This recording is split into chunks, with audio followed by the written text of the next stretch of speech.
On this episode of Three Tool Players, we're at the 1/3 mark of the season, and we each give some rest of the season predictions for the Mets, Phillies, and Yankees. Spirit tries his hand at optimism, Dan wants some bullpen help, and Brian tempts the baseball gods. All this and more on this episode of Three Tool Players. Welcome to Three Tool Players. I'm Chris Spirit. Alongside me, as always, are the Hammer brothers, Brian and Dan Hammer. Say hello to the internets, boys. Hello to the internets, boys. Ahoy, ahoy. Memorial Day is behind us, and we are officially at the 1/3 mark of the season. Every team has played about 54 games, so you're right at the third of the season being gone, and summer about to officially start. Was Memorial Day is the unofficial beginning of the summer season, right? Is it unofficial or official? Because I thought it was official.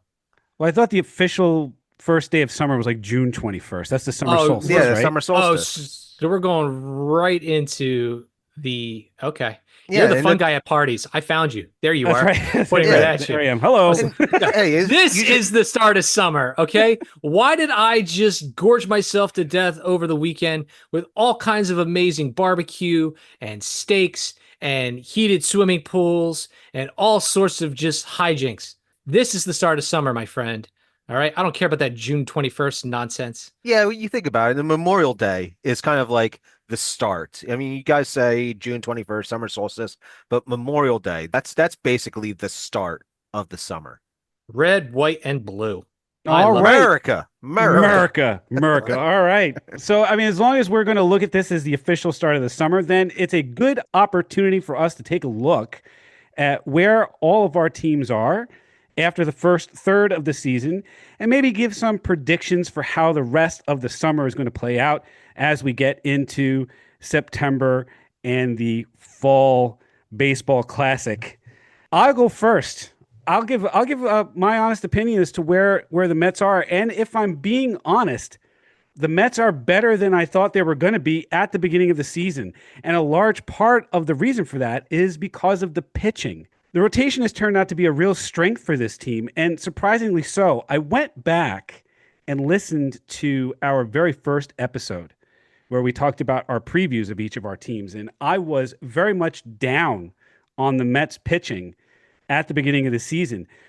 When we got to the beginning of the season, the rotation didn't look good, especially after injuries to Montas and Manaea. And let's be honest, re-signing Sean Manaea was a nice ad, but as a Met fan, you were hoping for one of the Corbin Burns, Max Fried, Walker Buehler, Blake Snell signings, or any of the other big-name pitchers that were out there, Crochet, any of them. I'll tell you what, man, you were down on Clay Holmes, and I told you, give the guy a chance. Give him a chance. I absolutely was. I mean, the Mets didn't go after any of the big signings. They went after guys like Clay Holmes and Frankie Montas and Griffin Canning.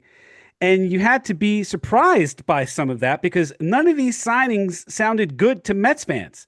But in David Stearns, we trust. And we should have trusted him. And we should continue to trust him because Clay Holmes has turned out to be a really good starter. Griffin Canning has turned out to be a revelation.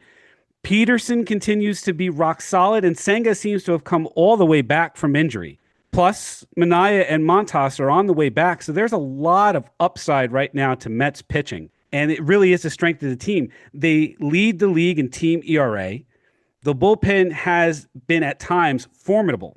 There were times where it looked like there was some overuse and fatigue had set in, and they weren't great, but Ryan Stanek and Reed Garrett have been solid at the back of the bullpen. Edwin Diaz, after a few early problems, has turned out to be Edwin Diaz again. And you're getting really good stuff right now out of Brazoban and Kranick. Pitching is where the Mets' strength is right now, and that's not where you thought it was going to be at the beginning of the season.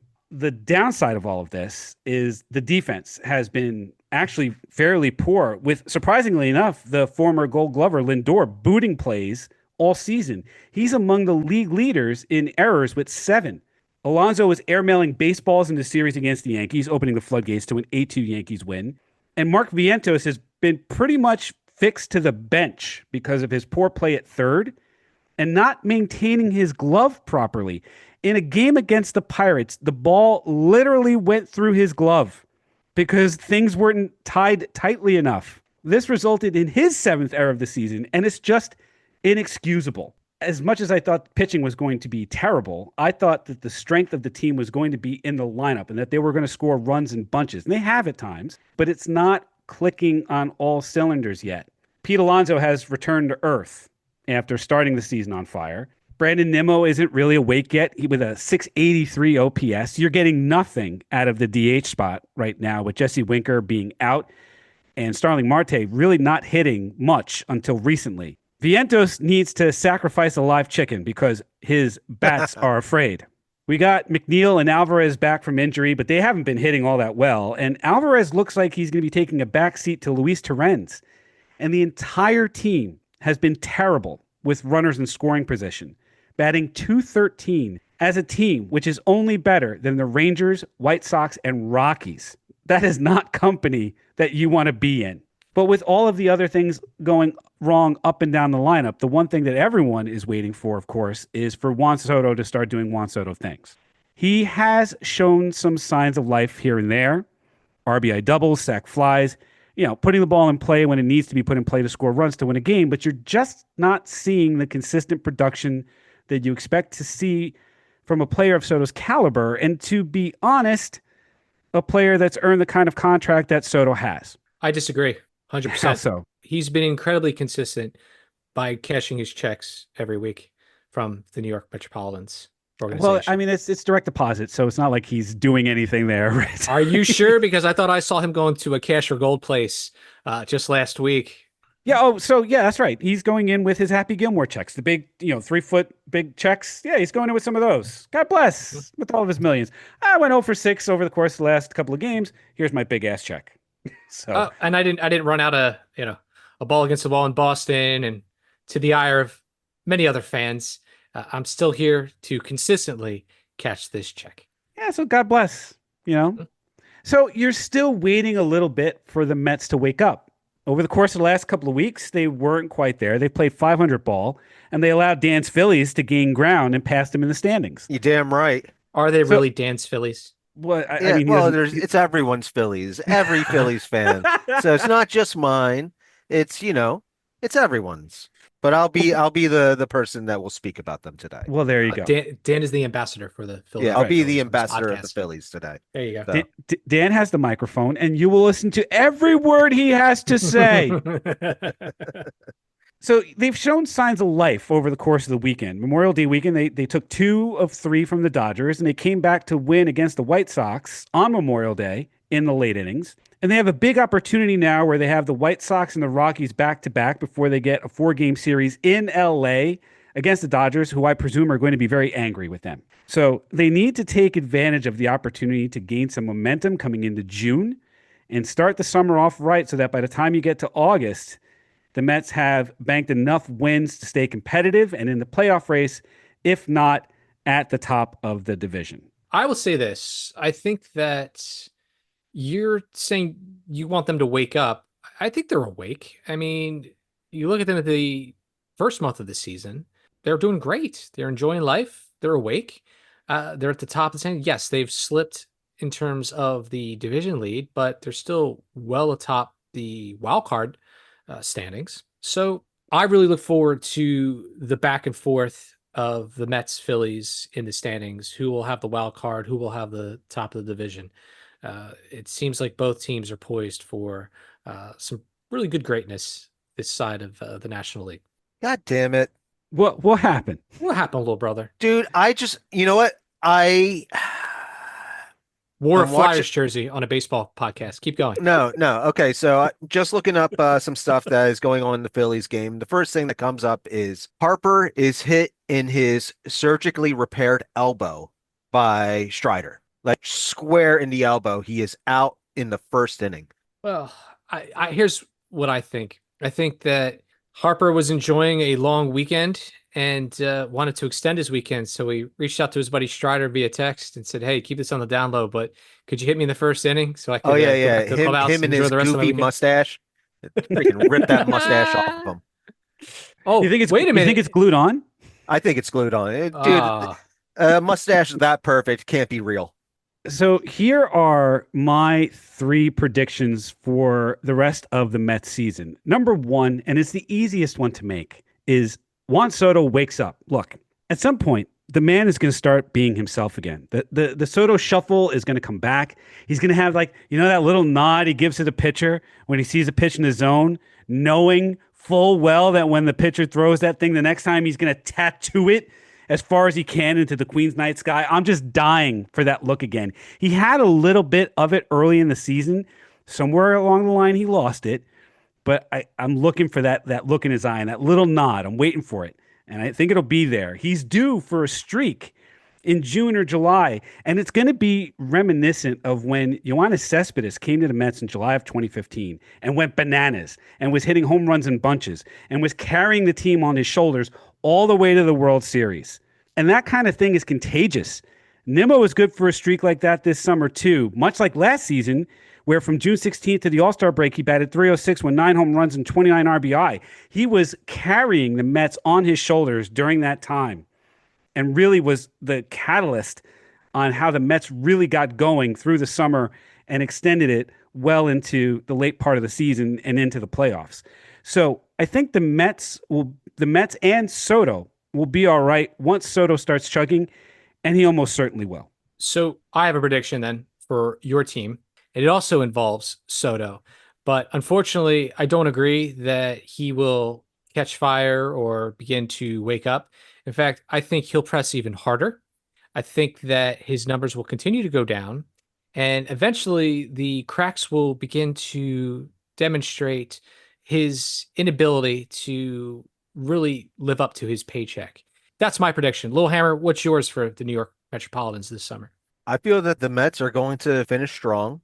They will make the playoffs, but I do not think that they have the firepower that they need to move forward in the playoffs. Now, the thing is, I mean, Juan Soto, if he gets back to doing Juan Soto things, of course, I feel like they can go far into the playoffs. But right now, I feel like his back pocket is being weighed down with those big ass checks of his. I don't think one is going to be in the hole that he's in for the entire season. At some point, he's just too good of a player to stay where he is in this lull that he's been in for the first couple of months of the season. At some point, he's going to snap out of it. And once he does, I think it unlocks a lot of the potential in this lineup. And if I was down at all about the Mets lineup, it's only because there's so much unrealized potential in it. And there's still some shaping up that the Mets will do. And this leads into my second prediction, which is there will be a shakeup and then a settling down for some of the players in the infield. Lindor and Alonso are safe, but there will be changes to the roster when it comes to the infield because there are too many players and not enough playing time. Vientos has been struggling to plate. We've already said that. And in the field, if he can fix his glove, maybe that gets addressed. But Brett Beatty, after coming back from the demotion to AAA, is tearing the cover off the ball. Acuna is struggling at the plate, but he's shown that his speed on the bases is a weapon for this team. Jeff McNeil has not looked good at the plate, but his versatility to play both the infield and the outfield makes him a valuable piece of the roster. And the one thing to watch is that Ronnie Mauricio is making his way back to the majors after tearing an ACL. So one or more of those players is not going to be on the Mets roster after the trade deadline. The odd man out for me in all of this is going to be McNeil, who is very likely going to be traded for some bullpen depth or something to a team that could use a second baseman or a left-handed bat. So the big prediction here is that Beatty, against all odds, and I will have to eat some crow when he does, Beatty becomes the full-time starting third baseman, and Mauricio wins the starting second baseman job once he gets called up and McNeil gets traded, with Vientos moving to DH and Acuna as the super sub off the bench. And my third prediction here is, and I'm going to take a little bit of a step away from my typical Mets fandom, because as a Mets fan, I think you are programmed for misery and defeat. But I'm going to try to be the new Mets fan, the one that's filled with positivity and hope. And I'm going to say here that the Mets will win 100 games. With 1/3 of the season down, the Mets are on pace for 99 wins. And that's without the team really living up to the potential that they have in that lineup. This is a team that's stacked from top to bottom with plenty more in reserves. I like the Mets to go on a run this summer with a long winning streak, putting some distance between them and the rest of the NL East. I like the front office to make some moves to improve the team, not reshape it, knowing that the kids in AAA are nearly ready to come up and make an impact. Pitching wins championships, Daniel, not hitting. Pitching wins championships. And as I said before, the Mets have good pitching right now. If the baseball gods favor them with good health and longevity, this is a team that wins 100 games, tops the division, and likely has pole position for the National League playoffs. Now, I cannot say all of this and not temper it with some sort of Metsian negativity. So I will temper all of this by saying that the Mets have a particularly terrifying 10-game stretch coming up in June with 6 games away at Atlanta and Philadelphia before coming home for a 4-game series against Atlanta again. That 10-game stretch is very likely to define the Mets season and what the NL East is going to look like coming into the All-Star break. You know what? I applaud you. I mean, I get the Andy Dufresne vibe coming from you right now, being all hopeful. Hope is a good thing, maybe the best of things, and no good thing ever dies. I appreciate that. That's what I appreciate about you. I Yeah, appreciate but that. he also had, but Dan, you also got to remember that Spear also had to crawl through 500 yards of foul-smelling poo just to get to the edge of where he's thinking now. Well, Now, it's good. I'm glad that he has his mindset where it's at right now. Those are my I predictions. Those are my predictions for the New York Metropolitans for the rest of the 2025 season. Well, that sounds absolutely terrific, and I really hope that all your dreams come true, Spear. So, Dan, let's hand it over to you. Let's hear your report card and your predictions so that we can equally make fun of you. Okay, well, you can't really make fun of the number one team in baseball right now. I don't know if you Bull guys stuff. take. Oh my Oh, god. I it's don't know if you allergy guys season. take The a What allergies look. kicking in again. Yeah, Woo! I got some Claritin for you. I don't know if you Goodness. guys taking a look at the power rankings this morning, but right now the power rankings are the Phillies are the number one team in baseball as of today. No, you That was guys, until Bryce Harper got hit in his funny bone earlier this evening. Wonder what they have to say then. yes. Ouch. I don't know what to say to Ouch. that.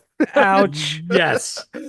Yes, it's just when these things happen, when you see a guy go down, the guy that's basically the leader of your ball club, it's tough. It's tough to look at. I mean, like he's a person that leads by example, and when you go down with an elbow injury, you don't know what's going to happen. You don't know if he's going to be out for like, maybe a couple days, maybe a couple weeks, or a couple months. It could be anything. So hopefully we get some good news later on tonight. If he has to take any x-rays, hopefully things come back negative, but dude took it right off the funny bone. Not to mention, I don't think he was wearing any armor on that elbow when he was that bad either. So It doesn't it's appear that he was. I'm looking at the replay here, and maybe at a little bit of a wrap up, whatever. I mean, what happened? Did he forget it at home? Did I don't he know. I mean, not like bring it out of the locker room? they're Like playing home. I'm his like surgeon, and I'm probably like jumping up and down, going, "What the hell, Bryce? We talked about this during post op. Wear your stuff." Well, you know what? You know what's funny? I mean, like he has been batting out of his mind. Maybe he made some switches because usually what happens like in like any player's mind is you make tweaks. And I haven't been taking a look at his elbow like if he was wearing armor or not for the past couple weeks, but dude has been batting phenomenal. I mean, like the past 15 days, he has a batting average of 383. His slugging percentage isn't as high, but the dude has been raking right now. He has been hitting these past couple weeks. So the Phillies across the board are top five in offense. Right now, we are raking. Person that's leading our team right now is Kyle Schwarber with 18 home runs and is tied with your boy Aaron Judge, who is very good at baseball. One behind Shohei Ohtani, but he's bringing his bat. He got over 300 home runs. I understand that like this past week that the Phillies played two subpar teams. I know that we were talking about the Athletics being sneaky good. Their one guy, what's his name, Wilson? That guy is phenomenal, hands down. But the Phillies, with where we're at right now, we did get a little bit of a break this past week playing the Rockies and playing the Athletics. The one bat that is struggling right now is JT Realmuto. Now, I don't know if you guys taken a look at any of the news, but he is going to be dropped to the 8 spot today. Rob Thompson basically said he wanted to take a little bit of pressure off of Realmuto. This is the reason why they moved him down to the 8 hole, because I feel like he's just been trying to do too much in the 5 hole and 6 hole. So moving down to the 8 spot, trying to find a swing again, and then move him back up. Other than our hitting, our starting pitching has been phenomenal. Jesus Luzardo, we caught lightning in a bottle signing him this past year. We took a chance on him after coming off of injury. He has been lights out. He is leading our team with a 2.15 ERA, and that's better than Zach Wheeler at I think he's around a 2.57, 2.58. But Luzardo gave another quality start this past weekend. Everyone else is just following suit. Luzardo, Ranger, Sanchez, Wheeler. The one thing that really concerns me, and we have seen it this past weekend with the Athletics, is our bullpen. Our bullpen is struggling. With Jose Alvarado going down for, watching the Nugenics commercials with Frank Thomas and Doug Flutie, it's hurting our bullpen right now. Jordan Romano kind of got hit around this past weekend, but that basically just tells me we need help in the bullpen. So what I'm predicting is that with Taijuan Walker pitching the way he is right now as a starter and in bullpen, and Ranger Suarez being on his walk year, those two may be put on the trading block to get some bullpen help. Something really jumps out at me about your team, Dan. And Spear, I'm going to ask you to do the same thing at this time. I'm going to need you to each of you go to your rosters right now. And Spear, tell me exactly how many people at this moment are on your injured reserve list there. Well, the only Don't person worry that I about it. have is Aaron Nola, which, One person. That's all you have, Dan, is Aaron Nola. Spear, how many do you have? Oh God, it's like a walking wounded. Thank Jose you. Siri, Manaya, Blackburn, Frankie Exactly. Montas, If I venture Casey to guess, I'd Minter, say you have Jesse about Winker. 11 or 12, right? Yeah, Ballparkish. Well, it's a long list. So I'm going to tell you the truth because I'm looking at my team. The Yankees, they have 1, 2, 3, 4, 5, 6, 7, 8, 9 people on that injured list. But Dan, you have a very nice record. Also, thanks to the fact that you haven't been bitten by the injury bug too hard yet. not Now, yet. But the thing is, Aaron Nola, it's a shame that he went down with an ankle sprain, but we do have a lot of starting pitching where we can fill Aaron Nola's spot.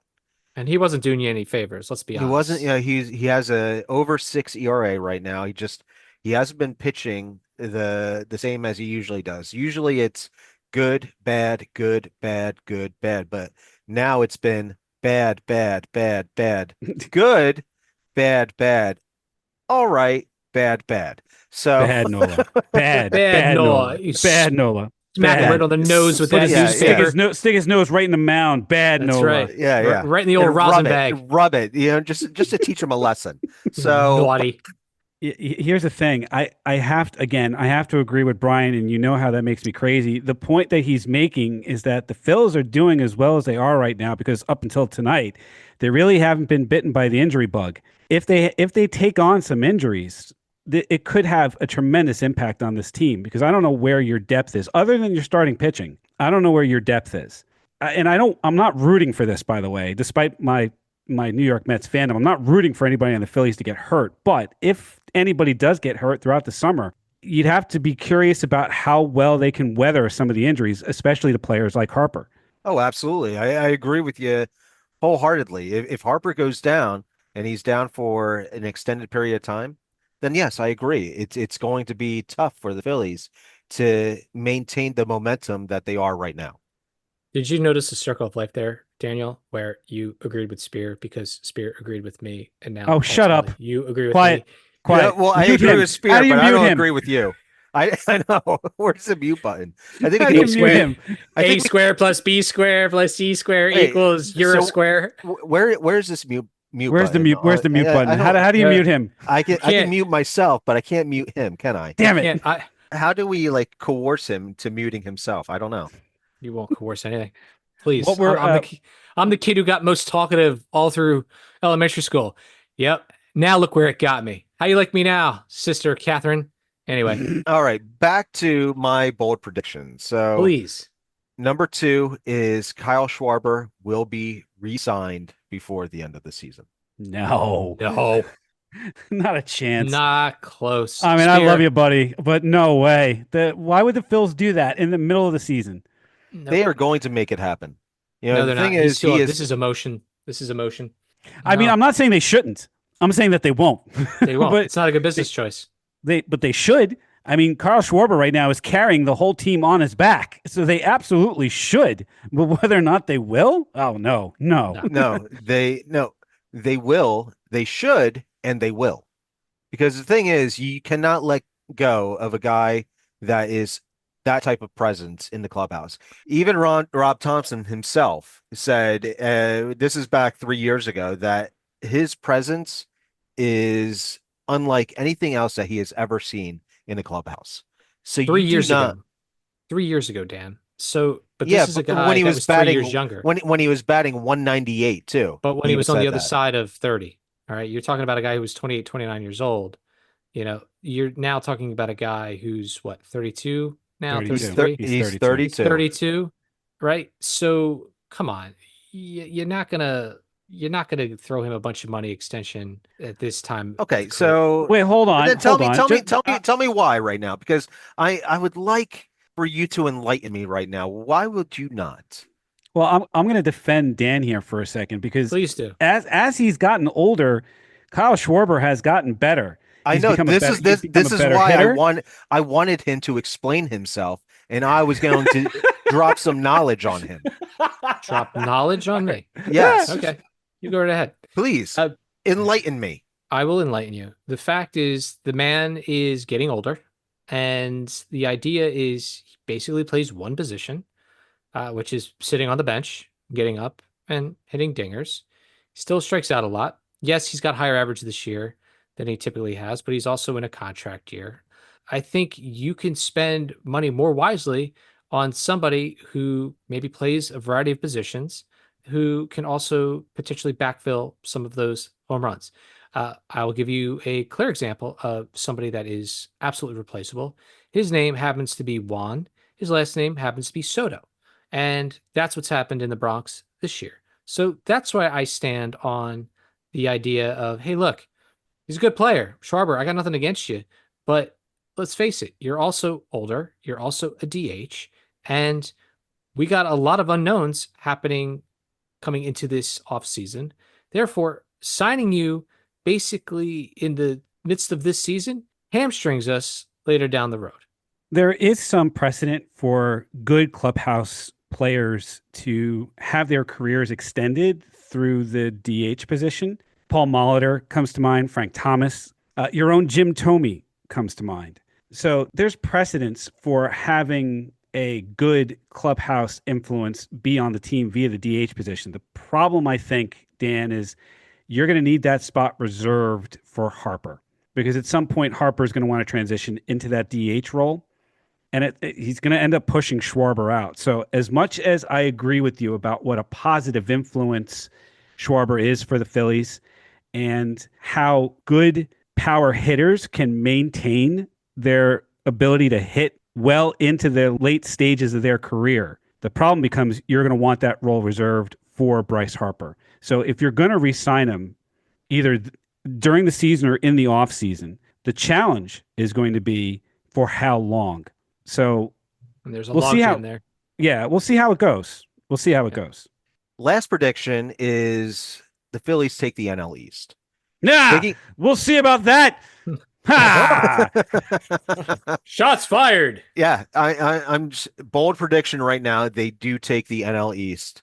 If you take a look at their rankings for the remaining schedule, they're in the middle of the pack.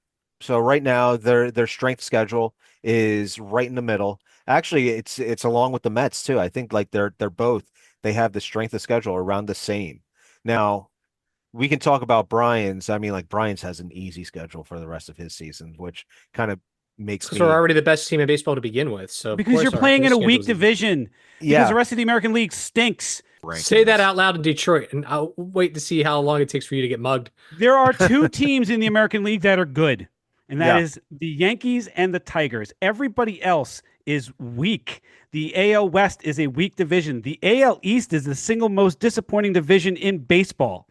So settle down over there. Let him finish his prediction. Right. Let the two big boys finish big boy talk. Okay, American Big League. boys. Oh, Yeah, big boys. All right. You're Yeah. Let adorable. the two guys that are Keep going to going. win 100 games have their conversation, and you sit over there and be Keep good. going. Sit, Really. stay, Yeah. stay. I'll sit Good, over here with my good. 27 world championships. You're Well, right. you're Yeah, Let not me going to go get sit over 28 here. this year because I'm one gonna of get us is going some. to go home with it. So you Hmm. sit I and sure hope stay you and do. be good. I sure hope you can, drink your coffee for closers. All right. Enjoy And you know yourself. what? Go I ahead. mean, Finish your like pick. the Yankees are going to get lulled into a false sense of security with the All easy right. No, schedule no, that no, they no, no, have. no, no. Keep your No, predictions no, to Yeah, no, go, no, yourself go, no, go. until it's You no, my finish, no, turn. no. finish your prediction, and This we're is going to my rip him prediction. apart when he opens his mouth. You go Yeah, with your You keep prediction. going. Go ahead. well, like I said, with the way that the Phillies have played the first couple months with their strength of schedule coming out, they are going to finish number one. Now, taking a look at the Mets, they're the only ones that are going to oppose us. But right now, I'm not all that afraid. I'm taking a look at their starting pitching. Yes, their starting pitching has been phenomenal these past couple months. But you take my starting pitching versus Mets, I take mine any day. Well, I'll All take right. mine, Daniel, and that's Hey, fine. We'll see All each right. other in September. all That's right, sounds fine. good. All right. That Actually, sounds you The like know what? a one, I'll see you on June 22nd, my friend. that's right. I'm going to go That's to the right. Mets Phillies game. I'm going to go to that Sunday game. That's right. Hey, look, if the Mets win 100 games, the Phillies can win 101. I mean, that's how good both of these teams are. So it's going to be fun to watch throughout the rest of the summer. These two teams duke it out, and you see how much the Braves want to play spoiler. And that's that to me is Mhm. is the prediction is that both of us, both the Mets and the Phillies, get screwed by the Braves at some point during the summer. That's my prediction for the Phillies, Well, and you it's know, the same for the Mets. The Braves are already at their antics right now, throwing at Harper. So that Yeah, there you go. That right. just tells you right there. That's That right. That's right. And I told you both not to sleep on the Braves when we talked about this earlier in the podcast, right? So I, we'll see what comes out. So that's your prediction. Spear is what 100 and 101 games, and Well, either Brave. way, I mean, the Phils and the Mets are going to duke it out for the rest of the All right. season for National League supremacy, right? And the yeah. Dodgers can duke it out on the West Coast with whoever they're duking it out with. It's going to be a lot of fun to watch. There are so many good teams in the National League. The Mets and the Phils are, if they both stay healthy, and the Braves don't play the role of spoiler, which they almost absolutely will. This is going to be a lot of fun to watch. So can I say that his prediction is wrong? No, I cannot. I mean, as we sit here right now, the Phillies actually have a better record than the Mets. So you can't say that. They're two very good teams. We're going to see who shakes it out at the end of the season. But the one thing I am certain of is both of these teams are going to be better than the Yankees. I mean, I can Oh, say that hands with down. absolute certainty. That's a fun, jovial prediction, lighthearted, and ribs chopped there. I appreciate that. How about this? I have a prediction for the Philadelphia Phillies this summer, and that is they are going to bring back something. They're going to re-sign something midseason, and that's the Schmitter. They're going to bring back this wonderful sandwich that we all fell in love with back in the 80s and 90s and part of the aughts. I will just say that cholesterol levels and hypertension will increase across the The Philadelphia Delaware Valley, population. yeah, Big. that's right. That's right. That's Oh my God, prediction. God, I hope so.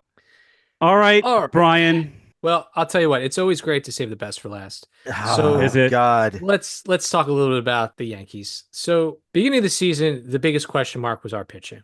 The fact that Garrett Cole was down with the Tommy John. We had Luis Gill also down with the lat injury. It was an embarrassment of non-riches when it came to our starting rotation. Who was going to step up? Well, how amazing is it that we pretty much have the best pitcher in baseball in our ranks with our good friend Max Fried. In his first year with the Yankees, right now he's undefeated as of this broadcast. He's 7-0. He's just been lights out for our organization. There's still a lot to be said about what we're supposed to accomplish as a team. Right now, we stand atop of the AL East rankings. To your point, Spear, it's an embarrassing division. The fact Embarrassing. that the fact that we're 33-20, we have the third best record in baseball behind Detroit and behind Daniel's Phillies by a game.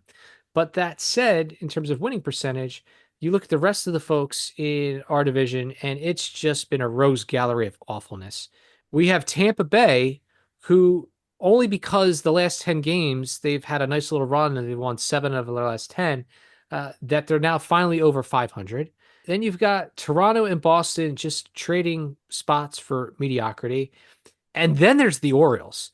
And if you recall from an earlier broadcast we had, it's not even worth mentioning the Orioles, but we will talk about Pickles Pub, and you should go check them out because they're a hell of a lot better Really than need to give them a call. the Orioles. Pickles Pub for the win. Oh Other my than that, goodness. the rest of the division we were saying was up for grabs. Really hasn't been.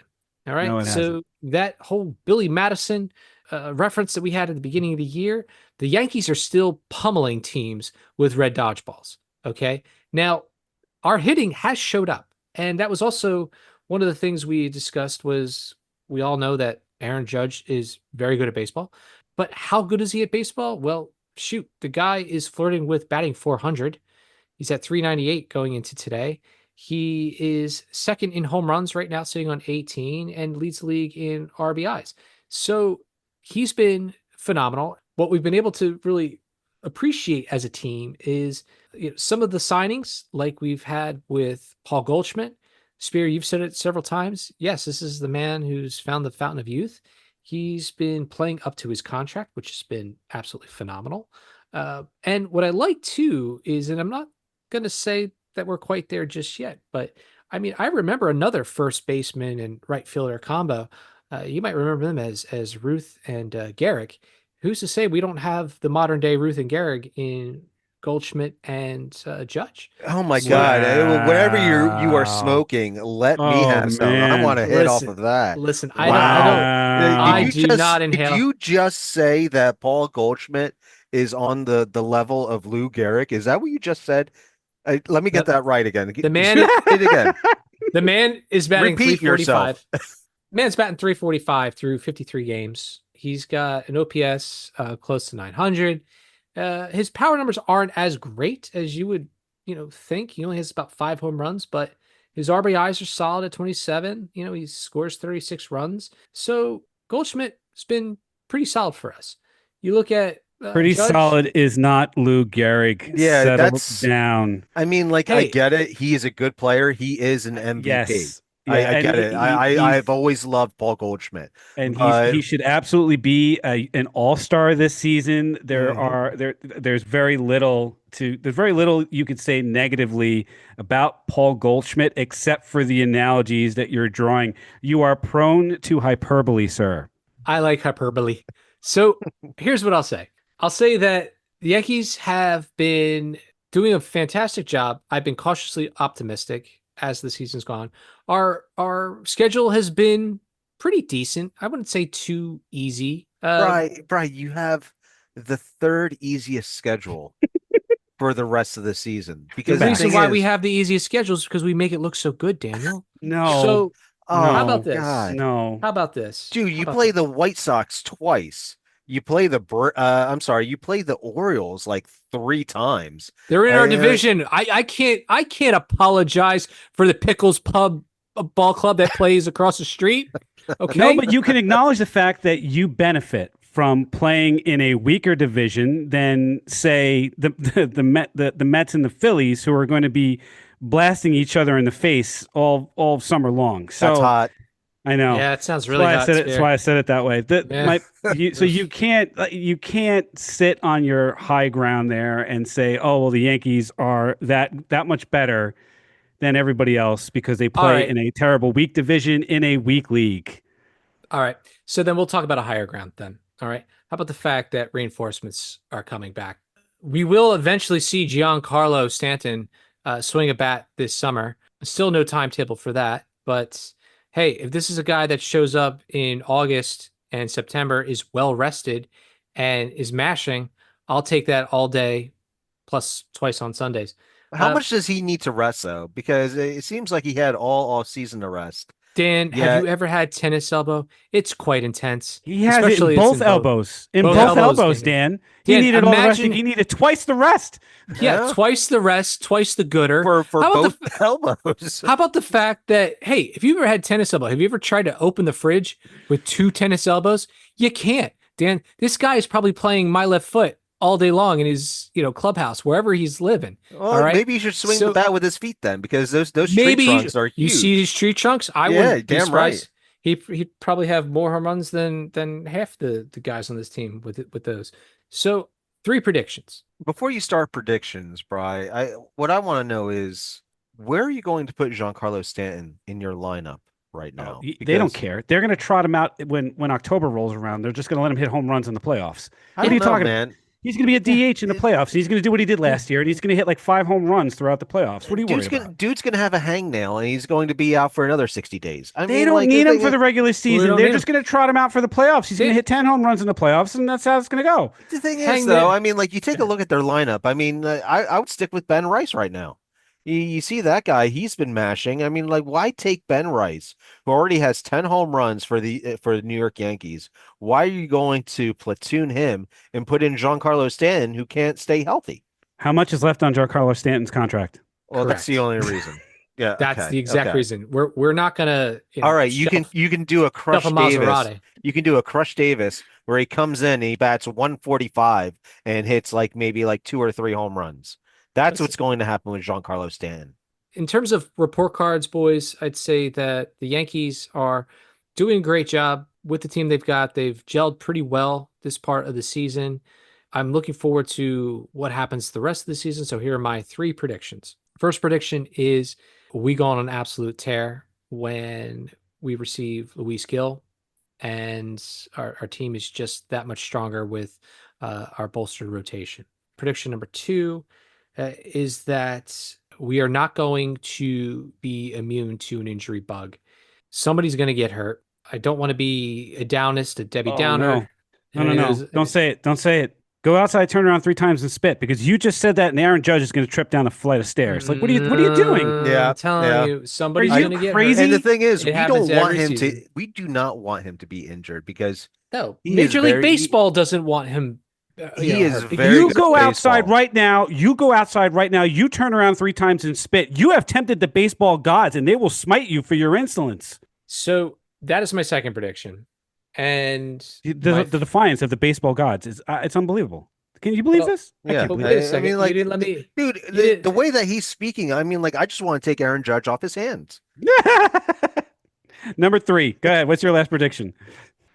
My last prediction is that Aaron Judge would break the all-time home run record again in the American League. I think he hit 65. So that takes the injury bug off his hands. So I don't need to run outside and spit, 3 times or whatever You he told better me go to do. do it if you want him to break the record. What are you crazy? Because I'm not a Mets fan. I'm somebody my who God. believes in empirical evidence, and I've got the best hitter in baseball. I've got the best pitcher in baseball. At the end of it all, we're very excited that we've got such studs in our corral here. And yes, we're gonna run wild on everybody. And yes, the American League East, yeah, it's what's the word I want to use here? Dormido, just like Juan Soto's bat. And I would say that everybody else, aside from the Tigers, who's been incredibly surprising up to this point, everyone's been straight Basota. That's why I'm really excited, because you've got teams like the 3 of ours that have experience in postseason play. It's going to be a lot of fun. So those are my 3 predictions. I have a prediction for the both of you. I predict that the Yankees will trade Devin Williams to the Phillies for whatever it is the Phillies want to give the Yankees, just so that they can get Devin Williams off their roster. I love that prediction. In fact, you know don't. who we'll take in return? We'll take Kyle Schwarber, Spear. All right. How No, about that, Daniel? we'll just How do give you you like that? We'll give you a And bag of balls. That's what we'll and give then you. what we'll do is we'll sign him the day after we win the World Series, just to rub it in your nose for the next 3 years. So hang on, let me paint a picture for you here, Dan, just for a second. Let's say you get Devin Williams for a bag of balls. Devin Williams is a half a season, not even a third of a season removed from being one of the best closers in baseball. And you have a paucity of closing pitching right now with Alvarado being on the shelf for taking diet pills. Devin Williams is on a 1-year contract. Why wouldn't you take a flyer on Devin Williams? Let me ask you this question, Spear. Yep. Has Pete Alonso sent that apology letter yet? No, he has not. God damn it. Then I don't want Devin Williams. All right, fine. I'll take him. Hey, look, if the Mets are willing to trade with the Yankees for Devin Williams, I'll take him. Oh, that would be brilliant, because then when you take him, and if we ever did face each other in a World Series, we'd light him up then too. I wouldn't have see the easy problem for me to solve is Pete Alonso could just walk over to him in the clubhouse and just apologize. No written letters necessary. So I will take Devin Williams in a heartbeat. Thank you very much. Oh my God. Good point. Well, there you are at the 1/3 marker of the season. All three of us, I think, are feeling pretty good about our respective teams, and we should. These are three of the best teams in baseball, and time will tell how our predictions pan themselves out. Hey, Spear, where can they find us? Shut up. Jesus, all right. They can find us on the TikToks at 3toolplayers and on x.com. You're doing terrific. Hey, Dan. at x.com at 3toolpod. And you can check out every episode of the 3Tool Players podcast on Spotify, on Apple Podcasts, on YouTube, or wherever fine podcasts are sold. For Brian and Dan Hammer, I'm Chris Spear, and we thank you for listening to this episode of 3Tool Players.